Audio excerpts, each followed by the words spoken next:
Everyone, welcome to Aditi's world. কেমন আছেন সবাই?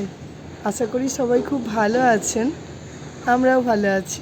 এখানে বেশ ঠান্ডাও পড়ে গেছে। দূরের পাহাড়গুলো একটু একটু দেখতে পাচ্ছেন নিশ্চয়ই, এখনও কুয়াশায় ঢাকা, যতটুকু দেখাতে পারছি আর কি আপনাদের। আর আশপাশের আওয়াজ তো বুঝতেই পারছেন, কথা বলা মুশকিল, কতটা কি শোনা যাচ্ছে সেটাও বুঝতে পারছি না। আর এখানে আজকে রোদের সেরকম তাপ নেই, দেখছেন তো, মেঘলা মেঘলা একটা ভাব আছে।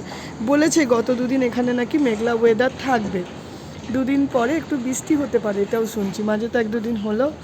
আর আজকে না সকাল সকাল স্নান করে ঠাকুরের পুজোটাও সেরে নিয়েছি। এই যে এখানে পুজো করে নিয়েছি, সকাল সকাল ঠাকুরকে জলও দিয়ে দিয়েছি। তারপরে চলে গেছিলাম বাড়ির বাকি কাজ সারতে। তো চলুন দেখি রান্নাটা কত দূর কী এগোলো। আমি তো এটা বসিয়ে দিয়ে চলে এসেছি, এখনও এই যে ঝোলটা ফোটেনি। ঝোলটা ফুটে গেলে রেডি হয়ে যাবে। এটার সাথে আজকে করব হচ্ছে, এখানে একটু পেঁয়াজ কুচিয়ে নিয়েছি, দেখতে পাচ্ছেন। এটাকে আরেকটু ঘন করে কাটবো। আর এখানে নিয়ে নিয়েছি এই যে টাটকা এই যে ইয়েগুলো, করলা। এখানে করলাগুলো প্রচণ্ড তিতো হয়, আপনাদের বলেছি।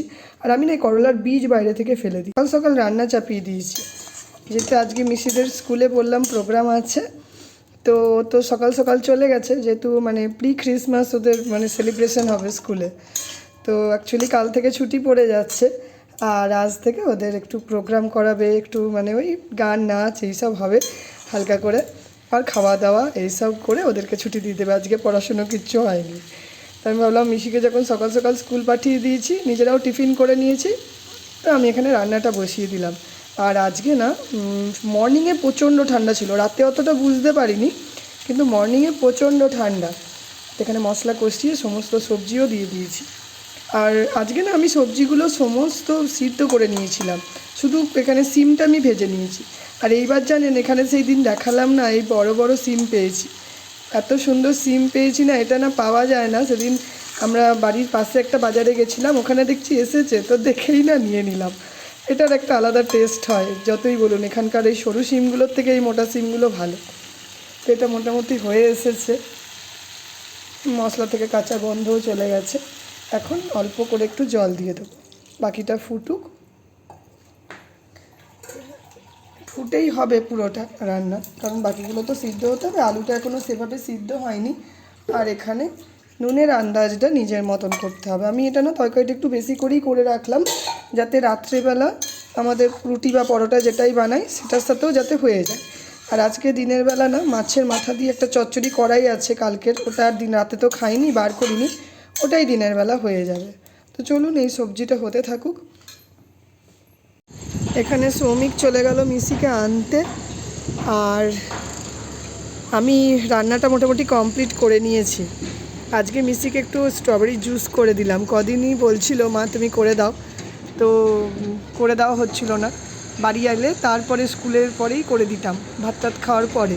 তো আজকে দেখলাম যে একটু তাড়াতাড়ি স্কুলে গেছে, আজকে ওদের 12:30টার মধ্যে ছুটি হয়ে যাচ্ছে। মাঝে মাঝেই কুয়াশা চলে আসছে, দেখতে পাচ্ছেন, মানে আমি যে দাঁড়িয়ে আছি বিল্ডিংয়ে, কুয়াশা আসছে, কিছু করার নেই। চারিদিকে আজকে রোদের আভাটাও কম আছে। তো দুপুরবেলা ভাত খাওয়ার পরে ওকে একটু করে স্ট্রবেরির জুস বানিয়ে দিই, তাতে না ও একটু মানে খুশি হয়ে যায়, তাড়াতাড়ি খেয়ে দে শুয়ে পড়ে আর কি।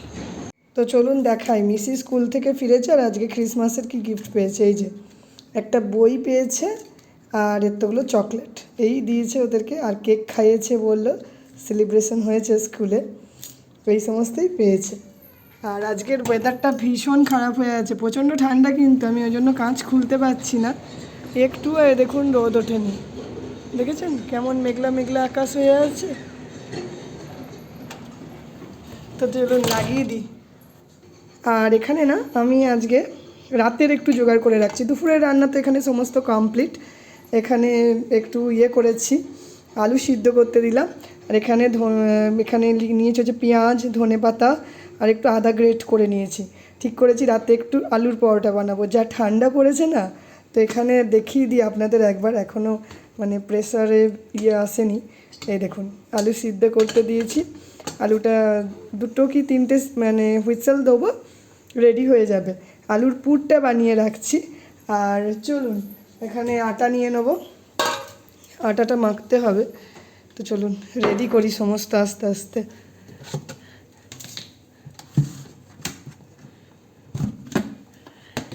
কারণ আলুটা যা হোক রেডি করলাম, আটাটা একটু বেশি পরিমাণেই মেখে রাখি আমি, কারণ কখন কতটা প্রয়োজন হয় না সব সময় বোঝা যায় না। একটু বেশি করে বানানো থাকলে কি হয়, মানে তাতে পরের দিনও সকালবেলা একটু টিফিন করে নেওয়া যায়। তো দুপুরে লাঞ্চ সেরে চলে এসেছি আলুর পুরটা বানাতে। এখানে আলুটা সিদ্ধ হয়ে গেছিলো, দেখিয়েছিলাম। এখানে একটু মটরশুঁটিও দিয়ে দিয়েছি, ফ্রোজেন ছিল ওটা গলিয়েছি ঠান্ডা করে, মানে গরম ইয়েতে। আর তেল গরম করতে দিয়ে দিয়েছি। এখানে এখন ফোড়ন দেবো হচ্ছে একটু সাদা জিরে আর কাঁচা লঙ্কা আর একটু আদাটা যেটা গ্রেট করে রেখেছিলাম, এই যে আদা কাঁচা লঙ্কা দিয়ে এটাকে ভালো করে ভাজতে হবে। অনেকে রসুনও দেয়, আমি যেহেতু বাড়িতে করছি আর সব কিছুতে রসুন তো ভালো লাগে না, ওই জন্য ইচ্ছা করলো না। রসুন খাওয়া অবশ্যই ভালো, তো এটাতে আর ইচ্ছা করলো না। আদাটা একটু এখানে নাড়াচাড়া করে ভাজা করব যাতে কাঁচা গন্ধটা চলে যায়। তারপরে আমি এটার মধ্যে ধীরে ধীরে এই যে আগে থেকে কুচিয়ে রাখা পেঁয়াজটা দেবো। ধনেপাতাগুলো দেখলে কি ভালো লাগছে না, কবে এনেছি আপনাদের দেখিয়েছিলাম, এখনও টাটকা আছে। তো চলুন এটা আস্তে আস্তে ভাজি আর আলুর পুরটা আস্তে আস্তে রেডি করি। আর লাস্টে একটা মজার জিনিস দেবো আলুর পুর বানাতে বানাতেই, ওটা আপনাদের যখন দেবো তখন দেখিয়ে দেবো। এখানে আলুর মশলাটা বানিয়ে নিচ্ছি। অল্প একটু চাট মশলা দিয়েছি, বাড়িতে চাট মশলা না থাকলে আমচুর পাউডারও দিতে পারেন। অল্প বাজিতে ভাজা মশলা করা ছিল আমার, সমস্ত আদা জিরে ধনে দিয়ে সেটা দিলাম। অল্প অল্প লবণ অল্প হলুদ দিয়ে এটাকে পরিমাণ মতন মানে মিষ্টিও দিয়েছি একটু, যাতে স্বাদটা অন্যরকম হয়। সব কিছু দিয়ে এই মশলাটা একটু কষিয়ে নিচ্ছি। এরপরে এই যে সিদ্ধ করে রাখা এই আলু আর মটরটা দিয়ে দেবো। এখানে এই যে সিদ্ধ করে রাখা আলু আর মটরটা খুব ভালোভাবে মশলার সাথে মিশিয়ে নিয়েছি। এই পর্যায়ে এখানে বলেছিলাম একটা মানে সিক্রেট জিনিস দেবো, সেটা হচ্ছে এই যে আচারের তেল। তেল কম আছে, একটু মশলাই আছে, কিন্তু আচারে দিয়ে দিলে না অন্যরকম টেস্ট হয়ে যায়। তো চলুন সেটা একটু দিয়ে দিই। আর এটা ছিল আমার কাছে পাঞ্জাবি মিক্স আচার, তো এটার একটা অন্যরকম টেস্ট হবে। দিয়ে দিই, কেমন লাগবে জানি না, প্রথমবার তো দিয়ে দেখি কেমন হতে পারে, হয়তো ভালোই হবে। তো এই তেলটা দিয়ে ভালোভাবে, তেল বলুন মশলা বলুন যেটাই বলুন, আচারের একটু দিলে অন্যরকম খেতে লাগে। তো এটা দিয়ে ভালোভাবে এটাকে মেশাবো। আর এরপরে এই যে এখানে কেটে রাখা ধনে পাতাটাও দিয়ে দিলাম। যদি বাড়িতে ধনে পাতা না থাকে মেথি, মানে যেটা কসুরি মেথি, ওটাও দিতে পারেন, সেটা দিলেও ভালো লাগবে। তো চলুন এটা দিয়ে ভালোভাবে এবার মিশিয়ে নেবো। হয়ে গেল আলুর পুর। আপনারা এরকমভাবে আলুর পুর বানিয়ে বাড়িতে সিঙ্গারাও করতে পারেন, চপ বানাতে পারেন, মানে যেটা বড়া বলে সেটাও বানাতে পারেন। এইভাবেই করা যায়। তখন সেক্ষেত্রে কিছু কিছু জিনিস এদিক ওদিক হবে। আমি যেমন এখানে কাঁচা মটর দিয়েছি, আপনারা ওখানে মটরের বদলে বাদাম ভেজে দিতে পারেন, ছোলা দিতে পারেন, তাতে খেতেও অন্যরকম লাগবে। তবে বাদাম ভাজা দিলে অন্যরকম খেতে হয়, একদম চপের মশলা বা সিঙ্গারার যে মশলা সেটার সঙ্গে এটা বাদামটা যায়। আর এটা যেহেতু আলুর পরোটা করছি, এখানে আমি ওই জন্য মটর দিলাম। মটরটা যারা পছন্দ করেন না বা যাদের খেতে মানা, তারা সেটাকেও স্কিপ করতে পারেন, কোনো অসুবিধা নেই। শুধু আলু দিয়ে মশলা দিয়েও পুর বানিয়ে নিতে পারেন। তো চলুন আজকের জন্য আমি এখানেই রান্নাটা কমপ্লিট করলাম আপাতত, কারণ এরপরে আমি রাতের দিকে পরোটাটা বানাবো। যখন পরোটাটা বানাবো চেষ্টা করব আপনাদের সাথে শেয়ার করবার। এখন মিশিকে ঘুম পাড়াবো, দুপুরের টাইম হয়ে গেছে তো, কারণ আমি এটা রেডি করে রাখলে রাতের রান্নাটাও তাড়াতাড়ি হয়, তাই করতে এলাম। যে এত বাজার করেছি বিগ বাস্কেট থেকে, শাক নিয়েছি অনেকগুলো, আর মিশির জন্য এগুলো নিয়েছি। এগুলো স্কুলে টিফিনে নিয়ে যায়, কোথাও দূরে বেড়াতে টেড়াতে গেলে তখন রাস্তায় খেতে পারে। এই যে তো যখন তখন এগুলো খায় না, অবশ্য দিও না, যখন যেমন সুযোগ। এটা নিয়েছি বাদাম, 4-5টা বাদাম নিয়েছিলাম, মানে ওই সল্টেড পিনাট। কারণ আমার ফ্রিজটাতে অবস্থা দেখছেন, গোছানোই হয়নি। এই দেখুন কীভাবে সব ভর্তি হয়ে আছে। কারণ ব্রেড আমাদের খুব খাওয়া হয়, ব্রেড স্টকে থাকতে থাকতে আবার ব্রেড নিয়ে আসি আমি, আদারওয়াইজ নইলে হয় না। তো চলুন এক এক করে এগুলো নামিয়ে ফেলি। এগুলো তো বাইরে যাবে। এটা মশলা নিয়েছি একটা, এই যে সবজি মশলা, আর এই যে মাশরুম নিয়েছি। আমরা পনির কম খাই, মাশরুম বেশি খাই আমাদের, কারণ পনিরটা শরীরের জন্য যদিও ভালো না হয়, কিন্তু মাশরুমটা সবার জন্য ভালো, অ্যান্টি ক্যান্সার। আমি তো আপনাদের সবসময়ই বলি। এটা একটু নিয়েছিলাম হচ্ছে টিন্ডা না, ওই ঝিঙার মতন যেগুলো হয় সেগুলো, স্পঞ্জ বোর্ড। আচ্ছা 17 টাকা দিয়ে 16 টাকা দিয়ে কী সুন্দর কপি পেয়েছি দেখেছেন, এক একটা কপি 16 টাকা করে নিয়েছে, বেশি দামই নেয়নি। এই ব্রোকলিটা একটু দাম বেশি নিয়েছে 30 টাকা। আর এটা নিয়েছি কাঁচা হলুদ, কাঁচা হলুদটা সৌমিকের জন্য, সকালবেলা ও গুড় দিয়ে একটু করে কাঁচা হলুদ খায় ঘুম থেকে উঠে। এই কপিটা দেখুন কত বড় কপি দিয়েছে দেখেছেন, আর পরিষ্কার ধবধবে ভালো কপি দিয়েছে।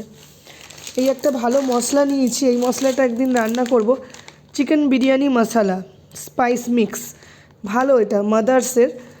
তো একদিন বিরিয়ানি বাড়িতে বানানোর ইচ্ছা আছে সেদিন।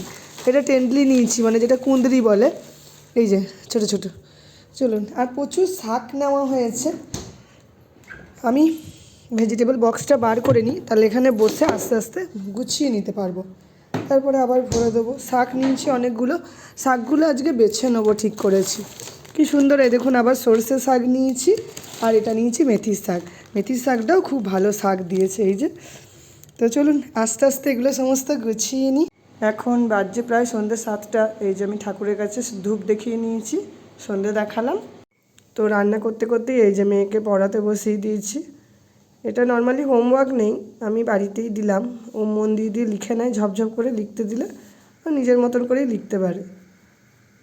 তো ওই মিনিট 15-20 একটু বসানো আর কি। শরীরটা খুব একটা ভালো নেই, দুদিন ধরেই ওর একটু রাত্রেবেলা পেটে ব্যথা হচ্ছে, রাতে ঘুম হচ্ছে না, এইসব করেই চালাচ্ছে। তার মধ্যেই একটু একটু পড়াচ্ছি যাতে ভুলে না যায়। তো বললাম আসো বসি, তো দেখলাম বসে পড়লো এসে। এই দেখুন কি সুন্দর লিখেছে না, ও মন দিয়ে লেখে, ও খুব গুড গার্ল না মেসি। মেসিকে পড়াতে পড়াতেই ওকে বললাম আরও কটা লেখা আছে তুমি লিখে নাও। ও নিজে নিজেই লিখছে। আর আমি এখানে চলে এসেছি রাতের জন্য খাবার তৈরি করতে। আলুর যে পুরটা বানিয়ে রেখেছিলাম দুপুরে, সেই পুরটা দিয়েই ভাবলাম যে একটু আলুর পরোটা বানাবো। আজকে বললাম না কদিন ধরে বেশ ঠান্ডা পড়ে গেছে, ওই জন্য আমি দিনের বেলা থেকেই ভেবে রেখেছিলাম যে আজকে রাতে আলুর পরোটা করব।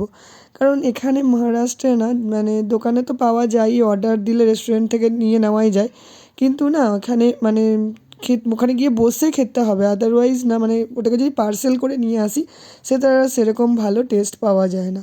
তো সবসময় বাইরে খেতে যাব, এটা বেরোনো হয়ে ওঠে না, যা ঠান্ডা এখন আর ইচ্ছে করে না যে ঘরের বাইরে বেরো। আপনাদের কার কার আলুর পরোটা প্রিয় আমাকে অবশ্যই জানাবেন, কারণ শীতের দিনে এই মেথির পরোটা, আলুর পরোটা, এগুলো মানে স্পেসিফিক্যালি খেতে খুব ভালো লাগে। নর্মালি রাতের দিকটা ঠান্ডা পড়ে, তো এখন আর ইচ্ছা করে না রাতের দিকে ভাত খাই, কারণ আমরা মা মেয়ে মানে ভাত আমাদের প্রিয় হলেও রাতের দিকে তখন ইচ্ছা করে যে রুটি পরোটাই করে নিই। তো চলুন গল্প করতে করতে আমাকে এখানে রান্নাটাও মোটামুটি হয়ে গেল। তো রান্নাটা করতে করতেই বাইরে এসে দাঁড়ালাম। বাইরে কীভাবে কুয়াশা পড়ছে দেখতে পাচ্ছেন। এখন খুব একটা যে রাত্রি হয়েছে তা কিন্তু হয়নি, কিন্তু মনে হচ্ছে যেন মধ্যরাতের মতন কুয়াশা। এদের এই আলোর জন্য হয়তো খুব একটা বোঝা যাচ্ছে না, কিন্তু দূরের পাহাড়গুলোর যে মানে একটা যে আকৃতি সেটা আগে দেখা যেত, এখন কিচ্ছু দেখা যায় না। আর এই দেখুন রাতেও এখানে কাজ হয় দেখেছেন। তো রাতে দিনে আমাদের কোনো সময় শান্তি নেই, কালকেও সারা রাত আওয়াজ হয়েছে, ভোরের দিকেও তাই, এইভাবেই দিন কাটাচ্ছি। আর বেশ ঠান্ডাটা না মানে খুবই আছে। তো একটা না ঘরের ভেতরটা বেশ গরম ছিল বলে ভাবলাম যে একটু বাইরে এসে দাঁড়াই।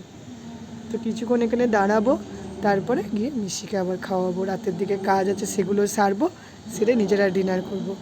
তো চলুন আজকের মতন ব্লগটা এখানেই শেষ করছি। আপনাদের কেমন লাগছে আমাকে জানাবেন, আর যদি ভালো লাগে তাহলে প্লিজ লাইক, শেয়ার এবং সাবস্ক্রাইবই করবেন। আজকের মতন বাই।